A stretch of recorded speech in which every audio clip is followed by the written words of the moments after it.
Okay, so then we had the parlay between the Pinnacle and the Inner Circle. Bear with me on this one. All right, so Tony laid out the rules to the match, but when he was about to flip the coin to see who'd get the advantage, Spears knocked the mic out of his hand, said Pinnacle were lured into the match, so they deserve the advantage. He told Sammy that Jericho's leading him into deep water, and next week he's going to step on his head while he's drowning. I said, I have driving here, but that wouldn't make much sense. Sammy Guevara told Spears everywhere he's gone, he's been a failure. Guevara said he'd fight everyone and agreed to give them the advantage. FDR called out Proud and Powerful, said they would better not be that soft lapdog version they've been thus far, because if they are, they won't make it out alive. Brought in their kids and said, not into the ring, but they brought up their kids and said that Dak said to tell them daddy's not coming home. Ortiz held Santana back. Santana said in 7 days they'll be locked in a cage. They'll let their hands do the talking. MJF said without Jericho, there'd be no AEW. He said his eyes look bloodshot because of all the stress.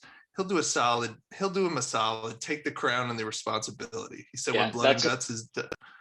That's what it is. The stress. That's what's making Jericho's eyes. A little too much of that Grey Goose. Too much of the bubbly. He said when Blood and Guts is done, he'll be looking at Jericho's scarred, lifeless body. His spot is mine. Jericho said he doesn't just inherit a spot like his trust fund. Jericho's proud of how he's had to work his way to the top in his career. He said if he wants his spot, he's got to beat them at Blood and Guts, but that won't happen. He said his so-called lapdogs are a pack of wild animals that have torn and clawed their way to the top. Said Pinnacle would have to kill them to make them surrender. 1969 was the summer of love, and 2021 is the summer of violence, and summer's coming early. And they just got in each other's faces. Yeah.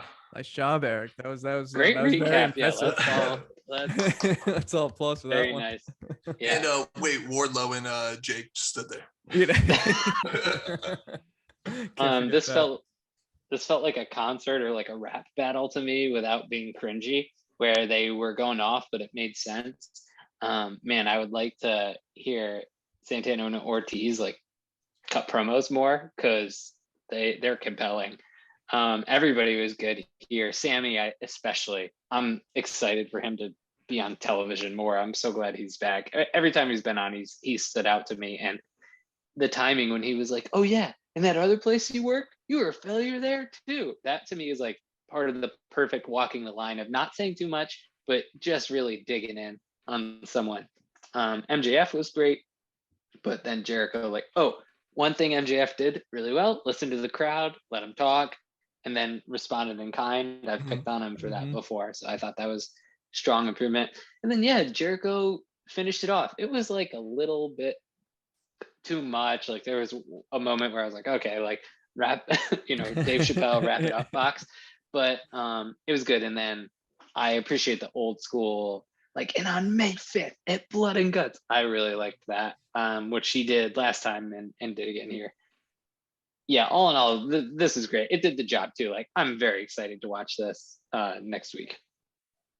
Yeah, this was good. I thought this was very fun. It was something new again, and I think it served its purpose very well of hyping up for next week. I actually enjoyed like the pageantry of like the security guys coming out, and they had like the motorcycle guys. Like it has to be over the top because like it's a parlay. Like when does anyone even in this world do that?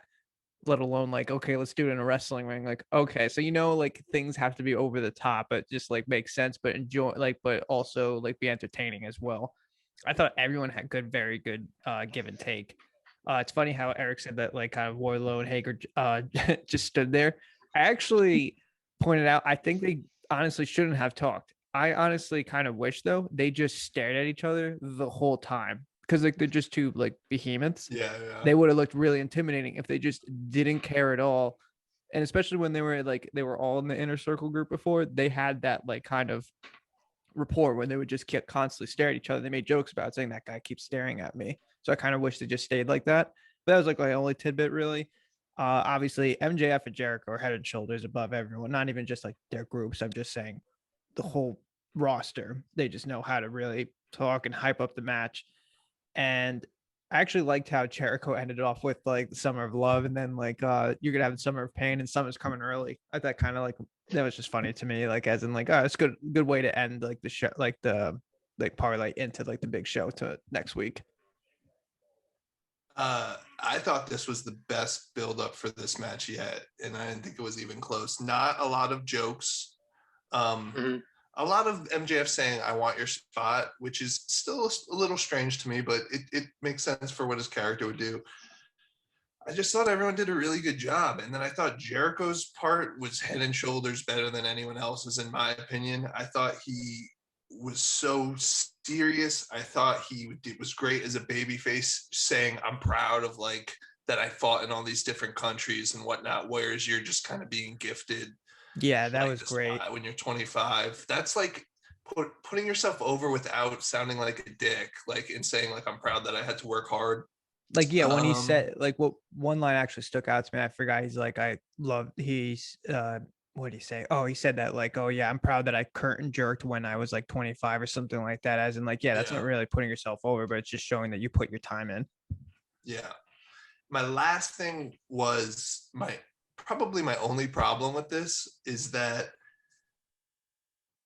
I think maybe like 3 or 4 times they mentioned some form of death. We might not get out alive. We're gonna kill you. I had that too, Sharp. I agree, and I forgot to say it, but yeah, a lot of talk about literal death, where they're like, "We're gonna kill you. You're gonna be dead and buried." Yeah, it was. Yeah, I'm gonna be over your scarred, lifeless It body. raises the stakes so high. Everyone's coming out alive. And that's the other thing, like. Yeah, that's very famously Scott Hall once said in an interview, never say I'm going to kill you because you're not. Yeah. So you're never going to be able to follow up on that promise. Smart. But other than that, I loved it. Not to flash back to horrible times, but the barbed wire death match that wasn't. It's like if if it's not pitched like that, it's like, wow, that was great. So, yeah.